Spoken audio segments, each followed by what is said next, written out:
Hi guys, स्वागत है आप लोगों का एक बार फिर से मेरे यूट्यूब चैनल पे, जहां पे आज हम लोग आधुनिक भारत के एक बहुत ही इम्पोर्टेंट टॉपिक को पढ़ेंगे जिसका नाम है भारतीय संविधान का निर्माण। तो चलिए शुरू करते हैं आज का ये सेशन। जैसे कि दुनिया की कोई भी चीज़ एक कानून के दायरे में रहे तो वो सबके लिए अच्छा होता है, चाहे वो कोई व्यक्ति हो, संगठन हो या कोई ऑफिस हो या कोई देश ही क्यों ना हो। इसी प्रकार जब हम लोग आज़ाद हो रहे थे तो अपने देश को अच्छे से चलाने के लिए, सबकी अमन चैन के लिए, सबकी बराबरी की हिस्सेदारी के लिए या हर भारतीय को एक साथ पिरो के रखने के लिए हमें भी एक संविधान की ज़रूरत थी।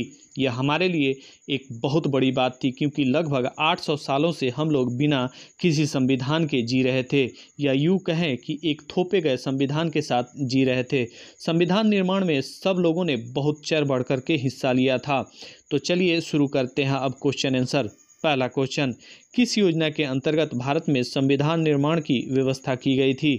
आंसर होगा कैबिनेट मिशन 1946 के तहत, क्योंकि कैबिनेट मिशन जब भारत आया तो उसमें कहा गया था कि आप लोगों को अगर आज़ादी चाहिए तो आप लोग अपने लिए एक संविधान का निर्माण कीजिए। दूसरा, संविधान सभा का गठन कब हुआ था? आंसर होगा 6 दिसंबर 1946 ईस्वी को। आगे बढ़ते हैं और देखते हैं तीसरा क्वेश्चन, संविधान सभा के सदस्यों का निर्वाचन कैसे किया गया? आंसर होगा 1946 के प्रांतीय विधायिकाओं के चुनाव के आधार पे। आगे बढ़ते हैं और देखते हैं चौथा क्वेश्चन, संविधान सभा के कुल सदस्यों की संख्या कितनी थी? आंसर होगा 389। आगे बढ़ते हैं और देखते हैं पांचवा क्वेश्चन, संविधान सभा की कितनी बैठकें हुई थीं? आंसर होगा 114 बैठकें हुई थीं, जो 165 दिनों में पूरी हुई थीं। आगे बढ़ते हैं और देखते हैं छठा क्वेश्चन, भारतीय संविधान का निर्माण कितने दिनों में हुआ था? आंसर होगा 2 वर्ष 11 महीना और 18 दिन। आगे बढ़ते हैं और देखते हैं सातवां क्वेश्चन, संविधान सभा की पहली बैठक कब हुई थी? आंसर होगा 9 दिसंबर 1946 ईस्वी को। नेक्स्ट क्वेश्चन, संविधान सभा के अस्थायी अध्यक्ष कौन थे? आंसर होगा डॉक्टर सच्चिदानंद सिंह, क्योंकि संविधान सभा की जब बैठक शुरू हुई तो सबसे ज़्यादा उम्रदराज यही थे। जब वहाँ पे बैठक शुरू हुई तो संविधान सभा को सबसे पहले संबोधित जेबी कृपलानी ने किया था। आगे बढ़ते हैं और देखते हैं 9वां क्वेश्चन, संविधान का प्रारूप कब तैयार हुआ? आंसर होगा 21 फरवरी 1948 को संविधान का प्रारूप तैयार हो गया था। नेक्स्ट क्वेश्चन, मूल संविधान में कितने अनुच्छेद, कितने भाग और कितनी अनुसूचियां हैं? आंसर होगा 395 अनुच्छेद, 22 भाग और 8 अनुसूचियां थीं। आगे बढ़ते हैं और देखते हैं 11वां क्वेश्चन, विश्व का सबसे लंबा संविधान कौन है? आंसर होगा भारत का संविधान विश्व का सबसे लंबा लिखित संविधान है। 12वां क्वेश्चन, भारत में संविधान कब लागू हुआ? आंसर होगा 26 जनवरी 1950 ईस्वी को। नेक्स्ट क्वेश्चन, संविधान सभा के अध्यक्ष कौन थे? आंसर होगा डॉक्टर राजेंद्र प्रसाद। आगे बढ़ते हैं और देखते हैं 14वां क्वेश्चन, रॉयल इंडियन नेवी ने मुंबई में कब विद्रोह किया था? आंसर होगा 1946 ईस्वी में। 15वां क्वेश्चन, आज़ादी के समय भारत में कितनी देशी रियासतें थीं? आंसर होगा 565 देशी रियासतें थीं। आगे बढ़ते हैं और देखते हैं 16वां क्वेश्चन, संविधान सभा का बहिष्कार किस दल ने किया था? आंसर होगा मुस्लिम लीग ने संविधान सभा का बहिष्कार अलग देश के निर्माण के लिए किया था। आगे बढ़ते हैं और देखते हैं 17वां क्वेश्चन, अंतरिम सरकार के प्रधानमंत्री कौन थे? आंसर होगा अंतरिम सरकार के प्रधानमंत्री जवाहरलाल नेहरू थे। 18वां क्वेश्चन, संविधान के उद्देश्य प्रस्ताव संविधान सभा में किसने प्रस्तुत किया था? आंसर होगा जवाहरलाल नेहरू ने 13 दिसंबर 1946 ईस्वी को।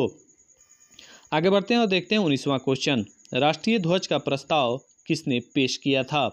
आंसर होगा जवाहरलाल नेहरू ने। नेक्स्ट क्वेश्चन, अंतरिम सरकार में गृह मंत्री कौन थे? आंसर होगा वल्लभ भाई पटेल।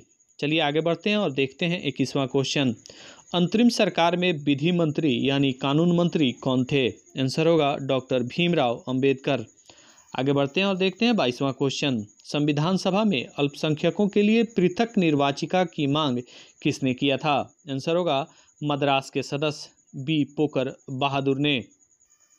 नेक्स्ट क्वेश्चन, आर्थिक आधार पे अल्पसंख्यक शब्द की व्याख्या की जानी चाहिए, किसने कहा था? आंसर होगा एनजी रंगा, जो कि एक किसान आंदोलन के नेता थे, उन्होंने कहा था। आगे बढ़ते हैं और देखते हैं 24वां क्वेश्चन। संविधान सभा में आदिवासियों की प्रतिनिधि कौन थे? आंसर होगा जयपाल सिंह आदिवासियों का प्रतिनिधित्व संविधान सभा में कर रहे थे। आगे बढ़ते हैं और देखते हैं 25वां क्वेश्चन।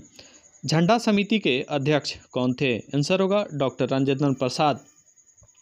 आगे बढ़ते हैं और देखते हैं 26वां क्वेश्चन। संविधान के प्रारूप में केंद्रीय और राज्य सरकारों के अधिकारों के संबंध में कितनी विषयों की सूची बनाई गई है? आंसर होगा 3। पहला केंद्रीय सूची, दूसरा राज्य सूची और तीसरा समवर्ती सूची।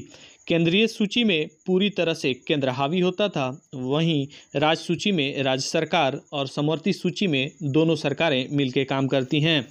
आगे बढ़ते हैं और देखते हैं 27वां क्वेश्चन। संविधान के किस अनुच्छेद के तहत केंद्र सरकार राज्य के सारे अधिकारों को अपने हाथ में ले सकती है? आंसर होगा अनुच्छेद 356 के तहत राज्यपाल के द्वारा ये सारी अधिकारें अपने हाथ में केंद्र सरकार ले सकती हैं। आगे बढ़ते हैं और देखते हैं 28वां क्वेश्चन।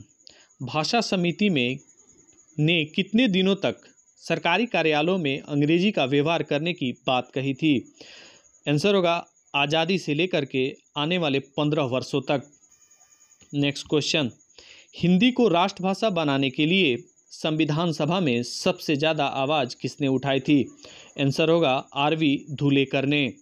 आगे बढ़ते हैं और देखते हैं 30वां क्वेश्चन। महात्मा गांधी किस भाषा को राष्ट्रभाषा बनाना चाहते थे?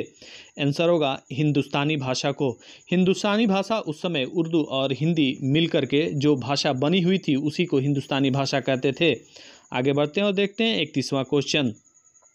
किस संविधान संशोधन के द्वारा मूल प्रस्तावना में पंथ निरपेक्ष, लोकतंत्रात्मक, समाजवादी, राष्ट्र की अखंडता जैसे शब्द जोड़े गए? आंसर होगा 1976 में 42वें संविधान संशोधन के द्वारा ये सारे शब्द जोड़े गए थे। आगे बढ़ते हैं और देखते हैं 32वां क्वेश्चन। संविधान सभा की प्रारूप समिति के अध्यक्ष कौन थे? आंसर होगा doctor Bhimrao Ambedkar. Next question. भाषा समिति के अध्यक्ष कौन थे? आंसर होगा मोटूरी सत्यनारायण। आगे बढ़ते हैं और देखते हैं 34वां क्वेश्चन। संविधान सभा की आखिरी बैठक कब हुई थी? आंसर होगा 24 जनवरी 1950 ईस्वी को संविधान सभा की आखिरी बैठक हुई थी। उसी दिन डॉक्टर राजेंद्र प्रसाद को राष्ट्रपति भी चुना गया था। नेक्स्ट क्वेश्चन और आज के लिए अंतिम क्वेश्चन। संविधान सभा द्वारा संविधान को कब अपनाया गया? आंसर होगा 26 नवंबर 1949 को संविधान सभा द्वारा संविधान को अपना लिया गया। तो आज के लिए बस इतना ही। चलिए मिलते हैं हम लोग नेक्स्ट वीडियो में, तब तक के लिए थैंक यू।